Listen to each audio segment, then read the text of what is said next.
তল্লাশি করার পরে আপনাদের এখানে গাঁজা পাইছি, উনি নিজে স্বীকার করছে যে উনি গাঁজা খাচ্ছেন বা গাঁজা খাই।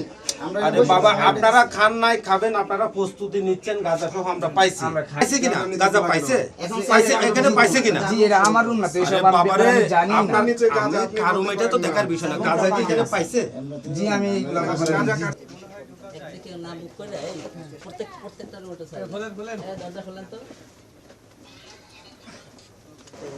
আপনার একটু সাইডে দাঁড়ান, কান্ডা বন্ধ করে দেন। হ্যাঁ, গানটা বন্ধ করতে পারবেন। অস্ত্র সিলিং করো ঘাড়ে। ওই রুমের ভিতরে ওগুলো কই ফেলাচ্ছেন কেন? পরে আবার খুশি পাবেন তো। না না, ওটা হাতে না। এইগুলো তো আমাদের না, আমরা তো জানি না এইগুলো ব্যাপারে। কি এটা? গাঁজা এই ওরা দেখিয়ে যারা লোক আছে, আপনি নিজেগুলো না, এগুলো তো নষ্ট হয়ে যাবে তো। এগুলো একটু না ফোরের মতো, অস্ত্রটা না ফোরের মতো। এই চারজন কই? এই চারজন ব্যাগ কেন বেরোবে না? না স্যার, এখানে আছে। আমরা তো এইসব ব্যাপারে এগুলো আমরা 1 জানি না। 2 3 4জন। ঠিক আছে, জি, রুম আছে এই যে স্যার। এই যে স্যার রুম আমার। আমাদের ফোর্স করে। রুম স্যার আছে।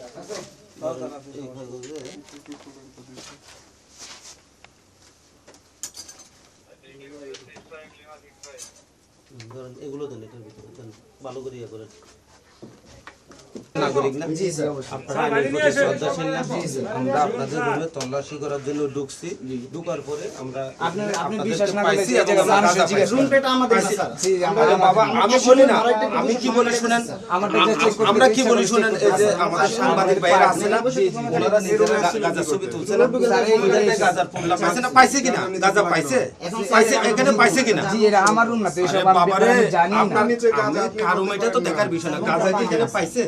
জি, আমি এইগুলো ব্যাপারে অপটিক্যাল ব্রাইটেনার, কালার গার্ড এবং ডার্ট লক সমৃদ্ধ অ্যাডভান্স ফর্মুলায় এলো নতুন রে ডিটারজেন্ট পাউডার। জানি আরে না। বাবা, এখানে যে গাঁজা ছিল আপনি দেখছেন? দেখছি অবশ্যই, কিন্তু আমি ওই যে গাঁজার ফুটলা যেখান থেকে অফিসে গাঁজা কার জন্য আমি আছে? দেখছেন? খাইছি, আমি আপনি খান। শান্ত। তারা কিসের জন্য আসছে আপনাদের? এটা লুডো খেলছে তো, আমি বলছে উনি গাঁজা লুডো খায়, খেলছে, ভালো গাঁজা কথা, আমরা গাঁজা পাইছি। আপনি খান, আপনার জন্য এনে রাখছেন, কিন্তু বানানো একদম খোলা রাখছেন কিসের জন্য? আমি খাইছি একটু আগে স্যার। আচ্ছা শুনেন, আমরা আরেকটু রাখছেন। এটা যাচাই বাছাই- আচ্ছা শুনেন, আমি কি বলি শুনেন, আমরা আপনাদেরকে নিয়ে গিয়ে আমি যদি একদিন যাচাই কর্ম না বাছাই করে আমার কথা শুনেন, আমি যদি একদিন কর্ম না করি আমার ঘরের ভাত জুটে না। আমি কথা বলি স্যার। শুনেন, আচ্ছা শুনেন, আমি কি বলি শুনেন, এই ভাইয়া, ওই আমাদের সিনিয়র স্যার আছে, আমি কি বলি শুনেন না বাবা, আমাদের ডিসি স্যার আছে, আপনি ডিসি স্যারের কাছে ভাইয়া বিস্তারিত আপনি বলবেন। যদি স্যারের সন্তোষ, আপনারা 4 জন লোক রাতের অন্ধকারে লাইট বন্ধ করে 4 জন লোক এখানে বসে আছেন। দ্বিতীয়ত, আমরা তল্লাশি করার পরে আপনাদের এখানে গাঁজা পাইছি, উনি নিজে স্বীকার করছে যে উনি গাঁজা খাচ্ছেন বা গাঁজা খাই।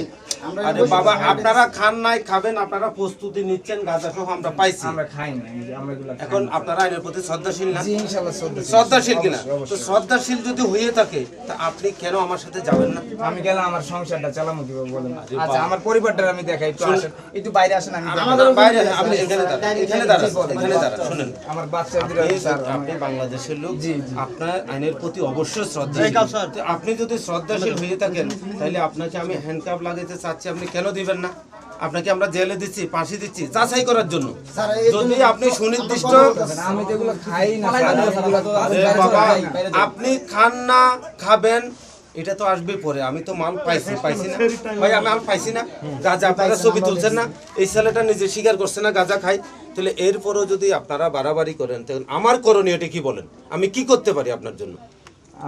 আপনার কি ফাঁসি হচ্ছে, জেল কোনোদিন সেটা সহায়তা আরে বাবা, করো। আর সেটাও এই- সহায়তা এটা করো। শুনেন, আমি আপনাকে বলি, সেটাও বলো। আপনার ছোট আমি বলি না, আপনাকে একটু বলার সুযোগ দেন। এবার আপনি কি এখানে বড় কোনো অপরাধ করছেন? করেন নাই।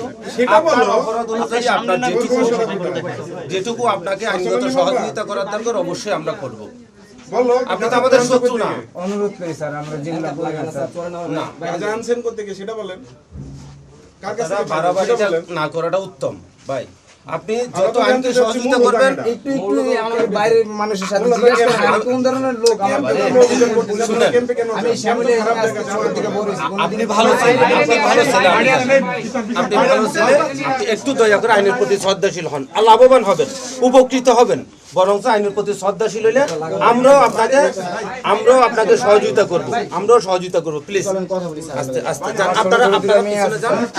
আমি বলি না, আপনাকে যতটুকু সহযোগিতা করা দরকার আইনগত ততটুকু করব। আপনি এমন না যে আপনাকে নিরীহভাবে নিয়ে আমরা কষ্ট দেব। আমরা এলাকা থেকে যে কোনো মূল্যে মাদক ব্যবসায়ী, কিশোর গ্যাং, মাফিয়া, চাঁদাবাজ এই সবাইকে নির্মূল করতে হবে এবং জনগণকে একটা স্বস্তিদায়ক রমজান এবং একই সাথে আনন্দঘন ঈদ উপহার দিতে হবে। সেই নির্দেশনার পরিপ্রেক্ষিতে মোহাম্মদপুর জোন, মোহাম্মদপুর এবং আদাবর থানা প্রতিনিয়ত প্রতিটা মুহূর্তে অভিযান পরিচালনা করতেছে এবং আমরা বিগত প্রত্যেক দিন অভিযান পরিচালনা করেছি। অসংখ্য বিভিন্ন অপরাধে অভিযুক্ত আসামি, মাদক, বিভিন্ন অস্ত্র এগুলো আমরা উদ্ধার করেছি এবং তাদের বিজ্ঞ আদালতে সোপর্দ করেছি। তারই ধারাবাহিকতায় আজকে আমরা আদাবর থানাধীন এই শ্যামলী হাউজিংয়ে অভিযান পরিচালনা করি। আমার পাশে ওসি আদাবর রয়েছে এবং মোহাম্মদপুর থানার বিভিন্ন পর্যায়ের অফিসার এবং ফোর্স রয়েছে। আজকে আমরা এই আদাবর এই এলাকায় যে সবচেয়ে বেশি চাঁদাবাজির একটা হাব এবং ছিনতাইয়ের একটা হাব, সেটা যেখান থেকে পরিচালিত হয় এই 52 কাঠায় জায়গা নামে 52 কাঠা, এখানে মোটামুটি 150 পরিবারের বসবাস আছে, ছোটো ছোটো একটা রুমে একটা পরিবার। এখান থেকে নিয়মিত মাদক সাপ্লাই দেওয়া হয়, মাদক বিক্রি করা হয় এবং এখান থেকে আমাদের অভিযোগ রয়েছে যে বিভিন্ন সময় যে কিশোর গ্যাং এবং চাঁদাবাজ ছিনতাইকারীরা বের হয়ে মানুষকে জিম্মি করে এবং তাদের অস্ত্রের মুখে যে তাদের কাছ থেকে ছিনতাই করে। তো আমরা আজকে আকস্মিকভাবে কোনোভাবে যাতে জানতে না পারে আমরা আজকে অভিযান পরিচালনা করেছি এবং এখান থেকে আমরা 6 জনকে গ্রেপ্তার করেছি এবং তাদের কাছ থেকে আমরা মাদক পেয়েছি। আমরা একজনকে দেখলাম যে সে নিয়মিত ইয়াবা খায়, নিজেই স্বীকার করেছে মাদক খায়, আপনাদের সামনে স্বীকার করলো। একজনের নামে মার্ডার মামলা আছে আমরা জানতে পারতেছি। এখন আমরা থানায় গিয়ে তাদেরটা চেক করব, যে আমরা তো জানি যে এখানে অনেক সময় অনেক মার্ডার মামলা থাকে, এখানে কবজি কাটা, আনোয়ার, এক্সেল, বাবুর এলাকা এটা। তো তারই প্রেক্ষিতে দেখেন আজকে অভিযান চালিয়ে আমরা বেশ কয়েছে 3টায় যে চাপাতি আর 3টা সোরা উদ্ধার করলাম। এগুলো খুব ধারালো, শার্প এবং এই জিনিসগুলোই যে ছিনতাই এবং চাঁদাবাজির কাজে ব্যবহৃত হয়। তো আমাদের এই অভিযানটা অবশ্যই চালু থাকবে যাতে করে আমরা মাননীয় প্রধানমন্ত্রী, মাননীয় স্বরাষ্ট্রমন্ত্রী এবং আমাদের নবনিযুক্ত আইজিপি স্যারের নির্দেশনা মতে মোহাম্মদপুর এবং আদাবরকে একটা নিরাপদ তৈরি করে রাখার আমার যে প্রয়াস সেটা অব্যাহত থাকবে এবং আমরা যে কাজ করতেছি আপনাদের সামনে এটা আসলে তুলে ধরা দরকার। পাশাপাশি একটা যে সবাইকে যে আমরা ধরতে পারবো তাও না, আমাদের সামর্থ্য তো কম আছে। অন্তত এই যে আমরা যে নিয়মিত অভিযান পরিচালনা করতেছি এটা যখন পত্র পত্রিকা মিডিয়ায় প্রচারিত হবে তখন কিন্তু ইতিমধ্যে আমরা জেনেছি এর সফলতা গত এই যে 10 দিনে, যে বড় বড় যারা মাফিয়া গ্যাং যারা নিজেদের মনে করছিল যে আমাদের হয়তো ধরতে পারবেন, তারা এলাকা ছেড়ে চলে গেছে। এটা আমাদের কাছে পর্যাপ্ত প্রমাণ আছে, এলাকা থেকে চলে গেছে। আর যারা এলাকায় মাঝে মধ্যেও রাতে বিরাতে ঢোকার চেষ্টা করে তাদের মধ্যে আমরা এই যে আজকে আমরা 3-4টা বাড়িতে হিট করেছি, তো দুঃখজনকভাবে পাই নাই, কিন্তু তারা তো অন্তত ভয় পেয়ে গেল যে এখানে আসলে থাকার সুযোগ নেই এবং তাদের ভালো পরিচয় আছে, প্রোফাইলধারী, আবার তারা ফার্স্ট লেয়ারের যে চাঁদাবাজ বা কিশোর গ্যাংয়ের গডফাদার টাইপের। নিজেরা কখনো কোনো অন্যায় জড়িত হয় না, বোঝা যায় না, কিন্তু তারা এটা মূলত পরিচালনা করে। তাদের বাসায় আজকে আমরা হিট দিয়েছি, তো এটা প্রমাণ যে তারা আসলে এলাকায় নাই। তো আমরা আশা করি এরকমভাবে মাননীয় স্বরাষ্ট্রমন্ত্রী আজকে বলেছেন যে লিস্ট করা হচ্ছে, লিস্ট অনুযায়ী ধরা হবে এবং কারো প্রতি কোনো ধরনের দয়া দাক্ষিণ্য এগুলো দেখানো হবে না এবং পুলিশকেও বলা হয়েছে যে কোনো রকমের তদবিরে যেন পুলিশ সারেন্ডার না করে। পুলিশ তার আইন অনুযায়ী কাজ করবে এবং এদের বিরুদ্ধে কঠোর ব্যবস্থা নিয়ে জনগণকে শান্তি দিতে হবে।